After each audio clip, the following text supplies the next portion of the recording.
Chapter 17, and it starts here with talk. And these massive arms still wrapped around him. And as much as I can understand, this is either the matron, the Kachin Chamal matron, or this must be one of these short leg Kachin Chamal, or just, another one. But it might be the matron herself, I think. Oh, yeah, it says it right here in the embrace of the matron. So I forgot that. Okay. That's why I have to go back and review it. Then I've actually liked doing it this way, even though it has made the book very slow to read. I've liked that I've gone back because, man, there is just so much. So he is having these dreams. And he is dreaming of wolves. Just in the same way that the Maiba is dreaming of being chased by wolves. He is dreaming of wolves too. So interesting. And I'm not going to go through every little thing, I don't think, about this chapter because it was another big one. There is this visitor that comes visiting him. I think this is the seer. And they are on their way north of where they were. I don't think north enough to get out of the area past the Malazans, but north away from the people from the south, which shows really what the threat that they consider is, this seer. And he's not only just getting his bones broken and formed again and broken, and this cycle that is leaving him totally malformed, but it's certainly breaking him mentally.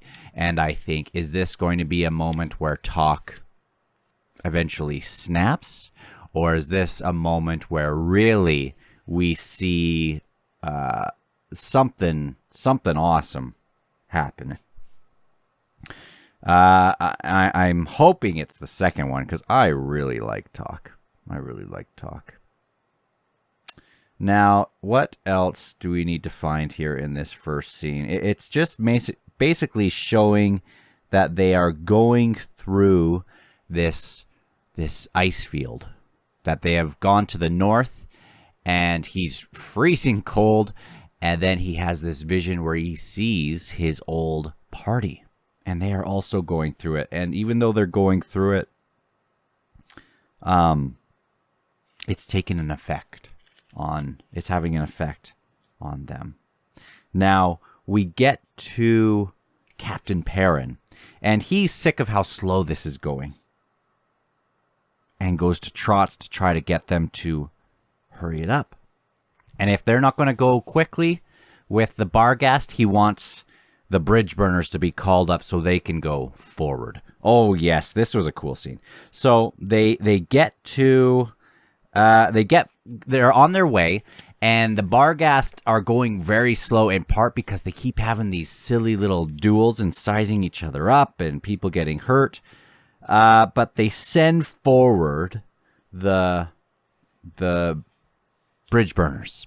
And as they are going, Silver Fox is still trying to kind of penetrate the mind of Perrin. And this makes me wonder who's really doing this. Is this the Tattersail side of him? Is this the Night Chill or the Bellerdan? Or is this someone else? But he is not wanting this to happen. And I love this because they figure that they're going to have to be ready, because they don't know what's happening in Kapistan. And I love this part where Perrin brings Spindle, this weird kind of mage with the hair shirt, and says, you better be ready. And I love that rather than relying on his magic, he says, well, I'm also a sapper. Remember, they have these awesome grenades and things to turn the tide. And really, that's going to be what helps him here. So I love that. I love the sappers more and more. I wish in the first book I would have realized how much I was going to like them. They were just kind of in the background to me in some ways. But They are going to send forward a sapper to kind of blow this hole into this group that are just kind of sitting around, this Tenaskauri group just out of town. And they say, you know, we're gonna blow them up. And when I say run, you better run, or you're gonna be toast. And it's awesome because they see this field of people, just corpses and just dead, just outside of the city, and think, wow, it really went down here. And when they blow up this first little group or whatever, they can see the ground just stirring, which makes it so interesting. I mean, thematically, very interesting how the Tenaskauri, they were just normal people once with shops and families and da-da-da-da-da. And look what they have been brought to. Even when the siege is done, they just lay where they are. They just have nothing else to do but just lay and suffer. And all of a sudden, there are these thousands that are just kind of rising up from the ground to attack them. And they start chucking in these custers. And it's just another bunch of fodder, which is awful. But they take care of that business, and they make their way slowly and quietly into the city, I believe. At least I think I remember it being slow and quiet. Anyway, it doesn't matter. But they're on their way to the thrall, and everywhere around them, they have seen the remnant of this terrible, terrible siege. And they see this slope like a hill, and it is the bodies of that have been piled there on their way up to the top of this building. And this is the building that Gruntle was in. And I do love this. I love that even with all this darkness that has happened, this little flashpoint in Gruntle saved at least Stani and saved this handful of them that are still waiting at the top. And it wasn't that this was just a pile of people trying to reach up there, just kind of climbing on each other. This was intentional. And like I mentioned in the addendum part, visually, this building that is just packed and now solid.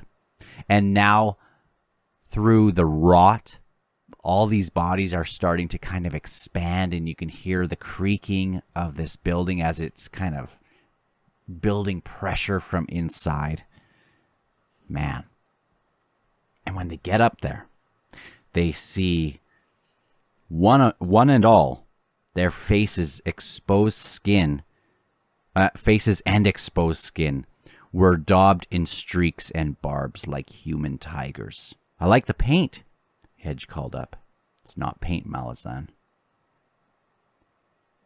Come up if you like. So they've all just been changed, both outside but mostly with inside. And we have Picker with these torques, trying to get them off, trying to kind of relieve some of the pain with them. And because Gruntle is this first sword representative of Treach or Trake, he can kind of he can take them off because they are actually for him. And she has been chosen, in a sense, it seems like, to be kind of safeguard them. It's kind of come to her to do that. But now Gruntle, I wonder what change that'll actually have in Gruntle as well. And when they get up there, they see some injured, specifically Stani. And Mallet, I believe, is there. Yeah. And he usually used this Denewel Warren. But Remember when he healed Trots? It was actually the spirit, the Barghast spirits that were around Mallet kind of making that happen. So he didn't have to be the one to exchange, but the Barghast spirits did this. And now he can do this for Stani. And it's as it's happening with her, it seems like it really is still taking it's taking its toll on poor Mallet as well, an emotional toll.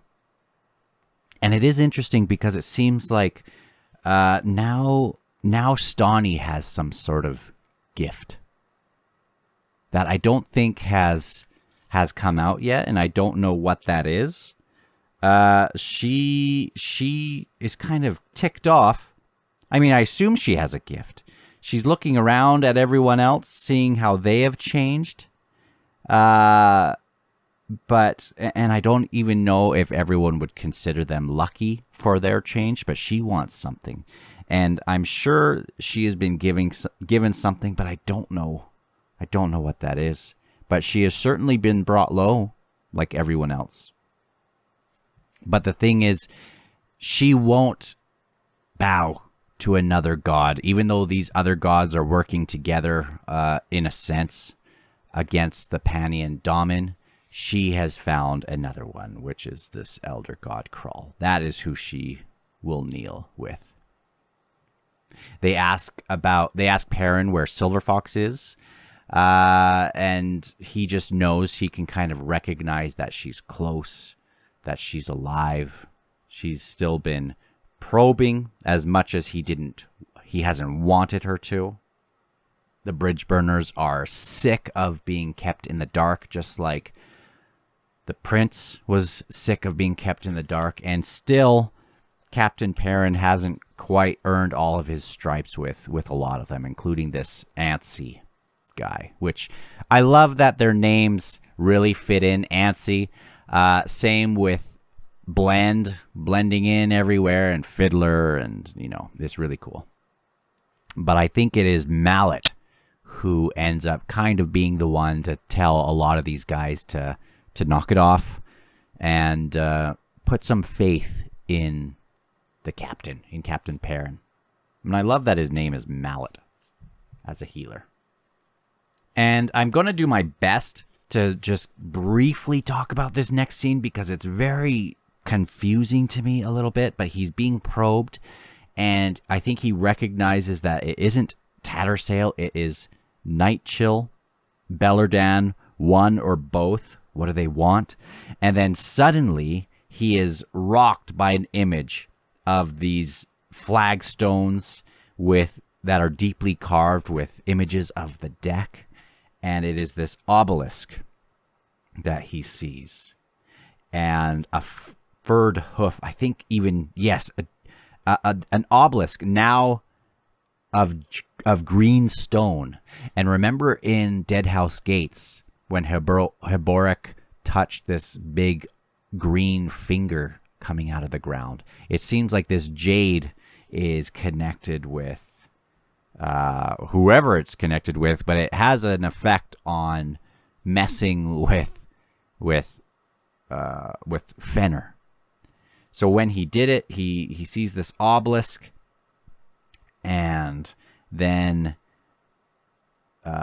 he sees this furred hoof kind of stretch out from the sky and step out onto the mortal world.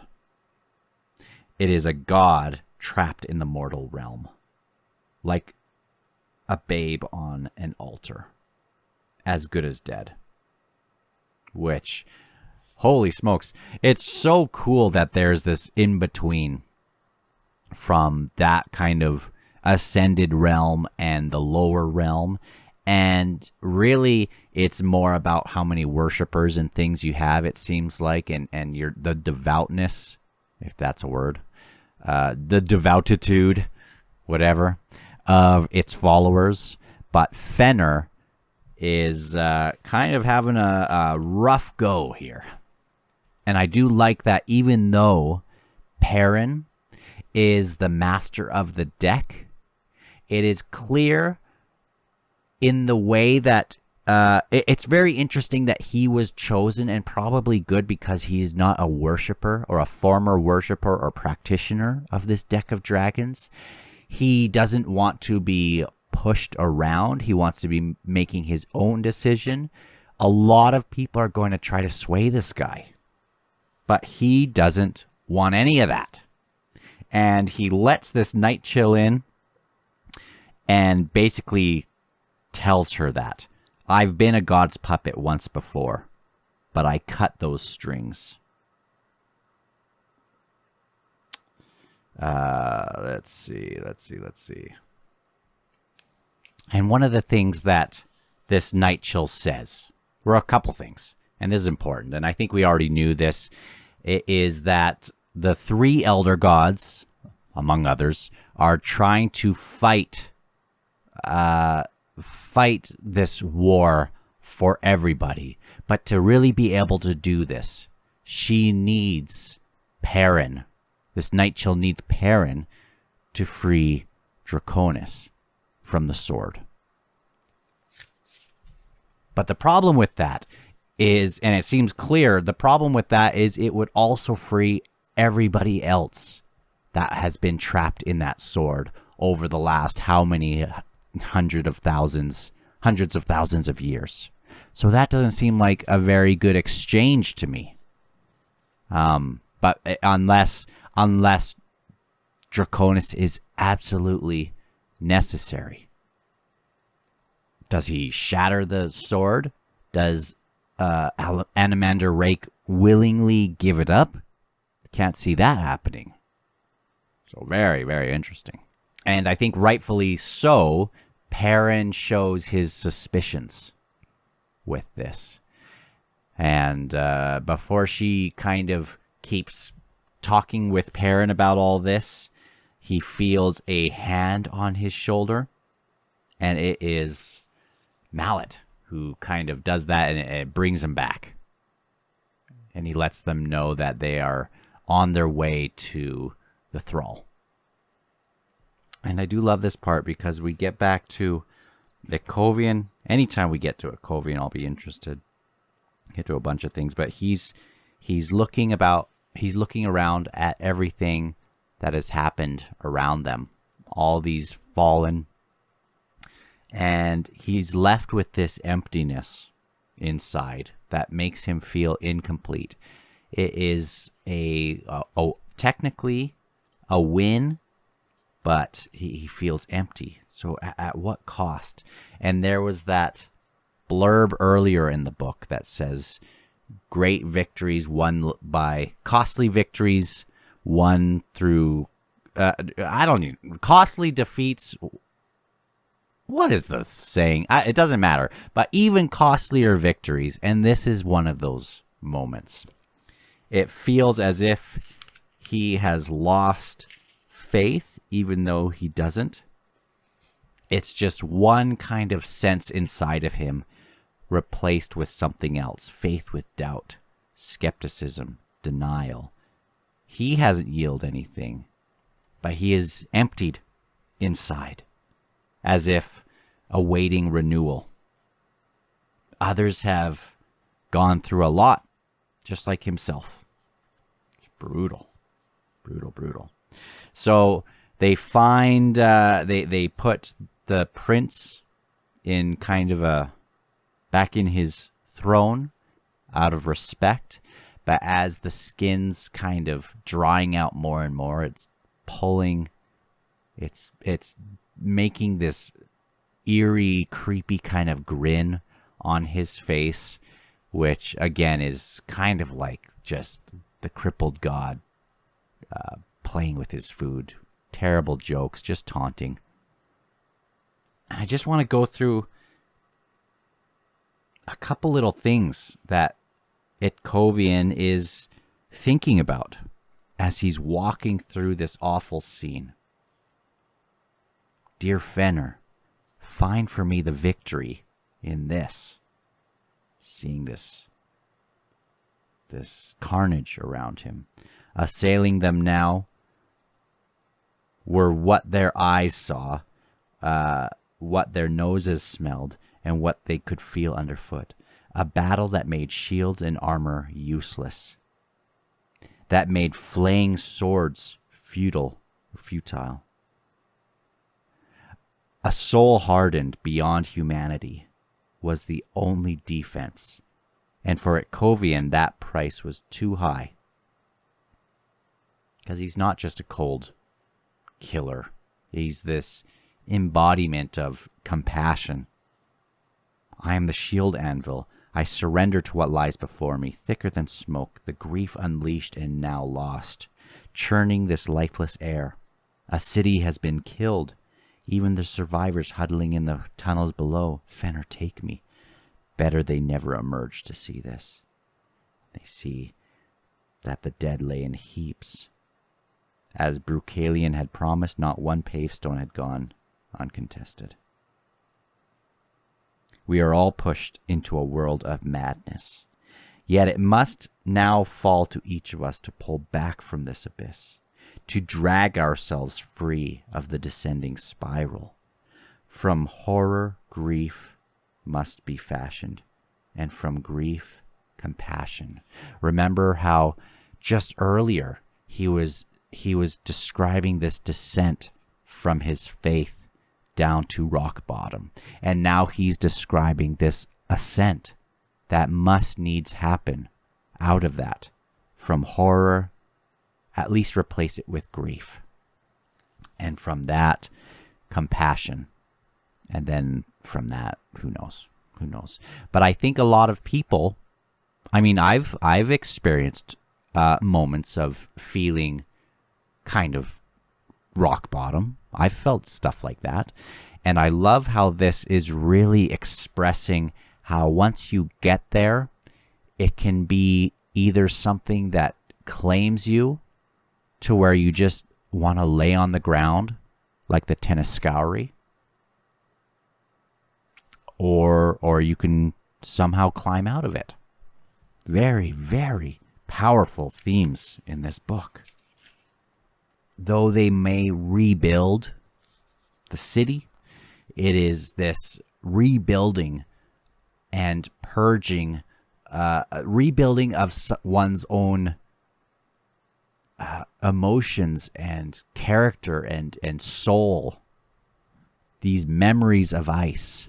You can rebuild everything, but they remain as memories of ice, whether your own or that something that someone else has experienced. Itkovian is taking it on. I know that I struggle when my children struggle, when they are sad about something. That is something that a parent takes on, just like Itkovian. Maybe can't take it away from someone, but can also take on. We struggle when our friends are that way. And that's this theme of taking things on, this memories of ice. It is powerful, but it is also, it also recognizes just the chaotic power it can have in sweeping through not only a family or a school if something terrible happens, or work or a community. It can just creep into oneself and makes you feel like you can't get out of it, which is very powerful. I can't wait for where this goes. And we still have Itkovian recoiling like a caged animal prodded on all sides. Escape was denial to him. Yet that denial was self-imposed, a thing born of his conscious will, given shape by the words of his vow. Remember, he wants to still be committed to Fenner. He must assume this burden, no matter the cost. Itkovian would be at the last the redemption for the souls of the fallen in this city. Redemption for everybody else, but not for himself. Man, if that doesn't get your heart, then maybe this book isn't for you. But holy smokes. Where now can I go? I, meaning A-Y-E, I am not yet done. I accept this. And when I am, who awaits me? Who shall embrace me? A shiver ran through him. Who shall embrace me? Isn't that amazing? Considering also we had this embrace of that talk is going through, not a good embrace. Munag talked about the embrace of the Malazan Empire, the embrace of the Panian Daman. At least I think it's so interesting how they just keep playing on these same concepts. Who is going to catch him? Is it going to be someone who is positive? Or is it going to be someone who that's the only one who will catch him, and it's someone negative that will play on it? Kovian could, I don't think he's going to go a bad way, but a lot of these people, it depends kind of a lot on who will take advantage of them, I suppose. And then we get to this wild scene with, at least I think it's this one. It's this reckoning time for Wrath Fenner, who betrayed his god, he betrayed his people. Fenner's gone. It feels just empty. And a new god has gained preeminence as the god of, the Lord of, I think it's the Lord of Battle. But it is no longer Fenner. It is Trake. They kind of jockey for position as these lords of battle. And it's not the mortal sword of Fenner now. It is Gruntle as the mortal sword, which makes me wonder if they have the same thing with the mortal shield, who that would be. If I had to guess, actually, I'm not even going to make a guess. I don't know if Talk plays into those roles somewhere. Obviously, he's somewhere involved with that, or if he's linked with this, the male lone wolf that was there in the prologue. If he's more of linked with that, and the Maiba maybe is like linked with the she wolf or something. Who knows? Or no, the Maiba would be more linked with bringing them together. But Talk is linked with the male one, right? And then the she-wolf is Baljag, right? But they were right together. Like, this whole time. Not even knowing that they were right together. That's right, isn't it? Anyway, we get to this Rev, which is this punishment that Fenner has, this singular punishment that involves cutting off people's hands. And immediately I think of Haboric. So he went through this punishment, or a punishment like this, where they are they cut off the hands and present them almost like an offering of sorts to Fenner. And I don't know if that kind of forgives them or whatever. It was hard to this is a really cool scene, but I didn't understand everything other than once that happened, this Rev Fenner starts just squealing and screaming. And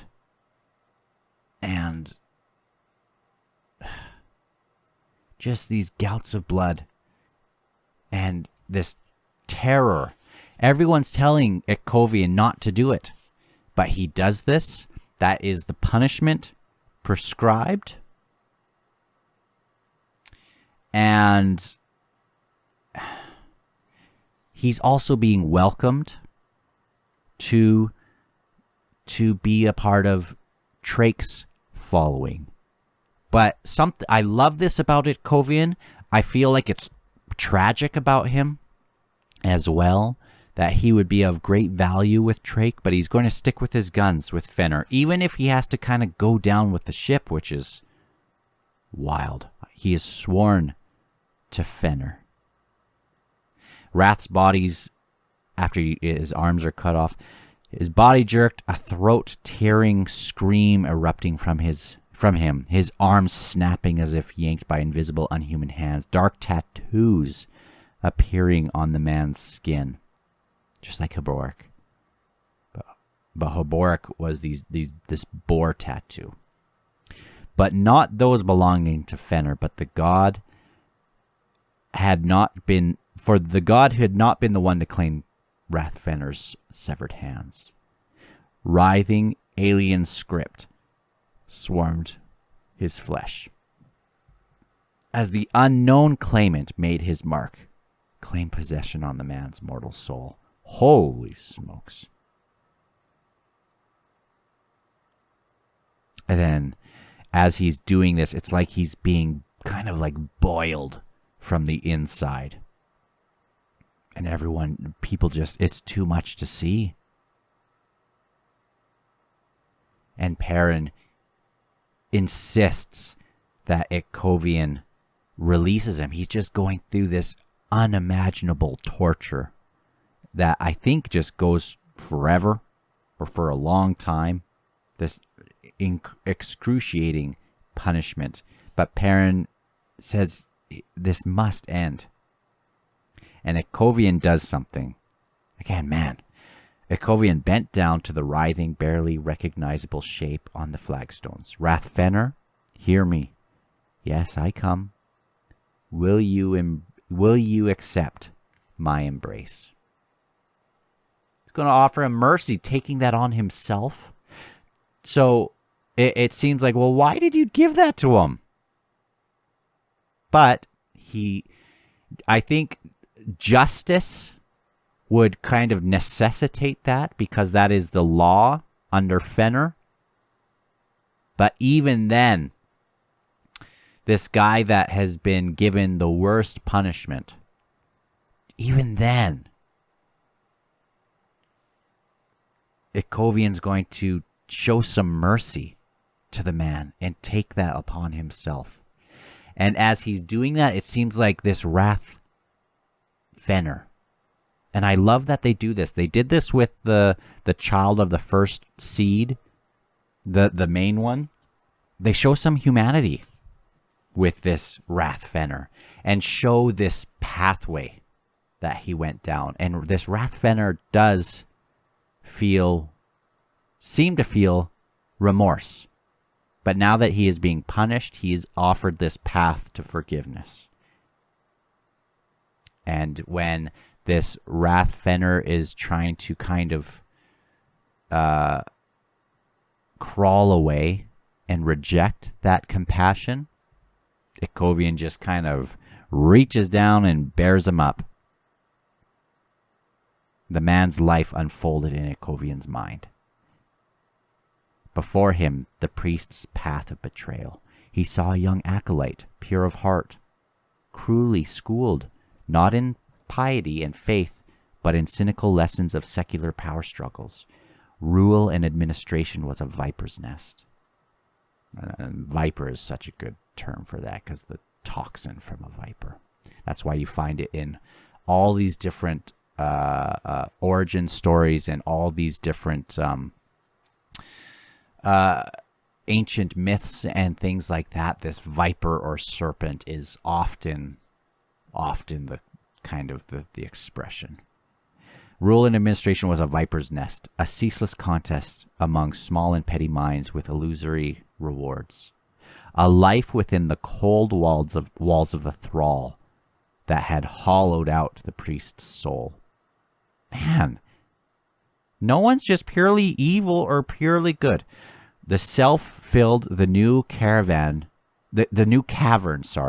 of lost faith. The self filled the cavern of the lost faith that he used to have, beset by fears and jealousies, to which malevolent acts were the only answer. The need for preservation made every virtue a commodity to be traded away. He's just shaped by this pathway of bad choices. And I love these 3 words on page 535 midway down. 3 words after all this. That makes Ikovian singular as the shield anvil and makes him my favorite. Ikovian understood him. He could see this pathway. He understood. He was willing to offer up this mercy because he was more than just who he had become. You know, a lot of us don't get the fairest shot. A lot of people in the world, they don't get the most fair shot. Sometimes people are born into awful circumstance. And it's hard when you see someone who's doing something that seems so destructive to themselves or to their family or to whatever, to not think the worst of them.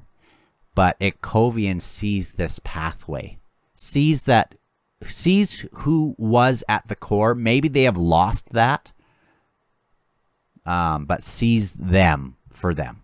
I love that. He sees that the viper had wrapped itself around Rathfenner. Or more, in the way it puts it, is that Rathfenner wrapped a viper around himself. So even this horrible choice, even if he was making these horrible choices to survive, and we don't, it's this fine line, isn't it? You love your kids, even when they kind of go down these awful choices or make these awful choices, and we don't condone those things. But at least in some ways we can comprehend some of why they do that. And now he comprehends him. He is offered absolution. Fenner should have been awaiting you. Our God should have accepted your severed hands, the final atonement to your crimes. But Fenner is gone. And what holds you now has other desires. Remember, he's been claimed by someone else who has other desires. I now deny it, the possession of you. Isn't that beautiful? And holy crap. Why not? It doesn't end there. He now recognizes this other soul, this other unknown being who is who has been trying to claim Rathfenner, and he is in anguish. And Ikovian recognizes that, even the gods weep. Commend yourself then to my spirit. I will have your pains as well, sir. He's going to take on his thing. And doing this was too much. It starts to kind of really be too much for Ikovian. It's... Well, before this, he... Is this when... Yeah. Okay. Before this, he is doing this big group hug thing. Or he's doing this hug that turns into this big kind of group hug bubble. As he is offering this up, it goes out and kind of ripples throughout the city. And I think he kind of takes on the grief finally. Or takes on the despair of everyone in that city. Without having to have his arms physically wrapped around them. It just is so crazy. I must atone. I must give answer to every death. Every death. I am the shield anvil. This is for me to hold. Hold on. Reach. He keeps reaching, trying to redeem anybody he can. but he had no god against which to set his back. After all, he did. There was no god waiting for him. At least that's what it seems here. Yet I must not surrender.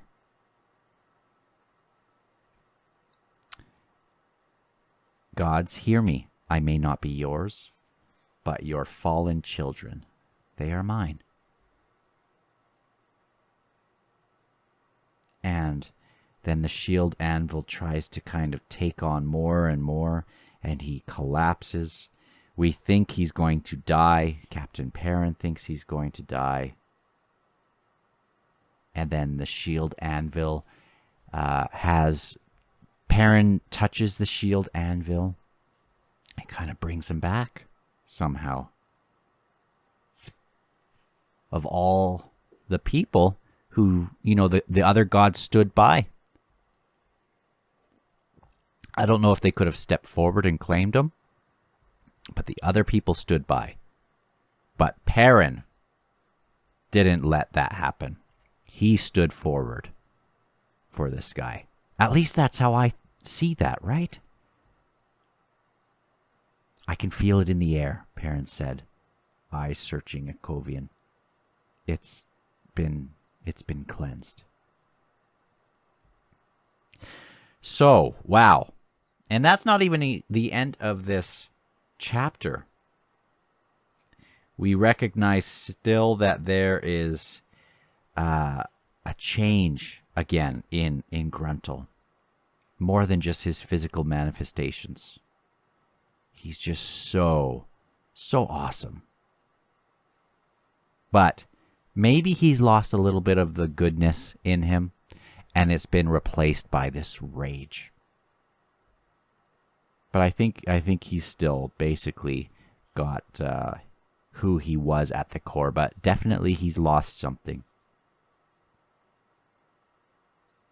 And this is what Stani fears. And maybe she would feel guilty as well for having left, having tried to defend the city and what happened to her, even though she was a victim. Maybe looking at Gruntle, she would tend to feel some kind of guilt if he were to change into this other type. But she recognizes that there's something in him. He does this weird kind of tiger stretch thing, you know what cats do, and yeah, it's amazing. And then this is when she turns and she wonders why everyone else got a cool new power and things, and she didn't. Even Buke got to have a cool soul-taken power. And I love how Gruntle and Perrin are very much the same, in a way. Perrin is going to make his own decisions. Gruntle, even though he is working as mortal sword to Trake, is going to make his own decisions. He even calls Trake the Whiskered One, which deeply offends Wrath Trake. And even though he is a mortal sword to an Ascendant One, the Lord of Battle or whatever, he still considers himself, at the core, a caravan guard. I love Gruntle. After seeing what Perrin did, bringing this guy back, that's when Blend and some of the other ones finally, I think they finally have kind of, they deeply respect Perrin now, as far as I can tell. They'll keep him around. They're not going to put a sword in his back, even though they already have, or one of them has. Sorry. And Humbral Tar, the Barghast kind of leader, now it's time to go and meet their gods. Go collect the bones. Then the very last part we see circling around, there's Buke flying around as this sparrowhawk. He can see everything, the dramas of death and desperation, burned out buildings, the tragic end of innocence, wives, mothers, children, desperation, horror, and grief, the storms of destroyed lives. The sparrowhawk caught an updraft, swept skyward, eyes now on the living stars as night swallowed the world below. There was pain in the gifts of the elder gods, but sometimes there was mercy. Very, very powerful chapter. And I hope you have enjoyed this. Please leave a like if you can. If you've made it this far, comment down below who your favorite characters are up to this point in the series. I'm keeping away from spoilers, obviously. I'm not going to a bunch of different resources and things because I'm nervous about doing that. But I've really, really enjoyed this, guys. Really, really fun. And I will see you on chapter... Which one did we just do? I'll see you on chapter 18.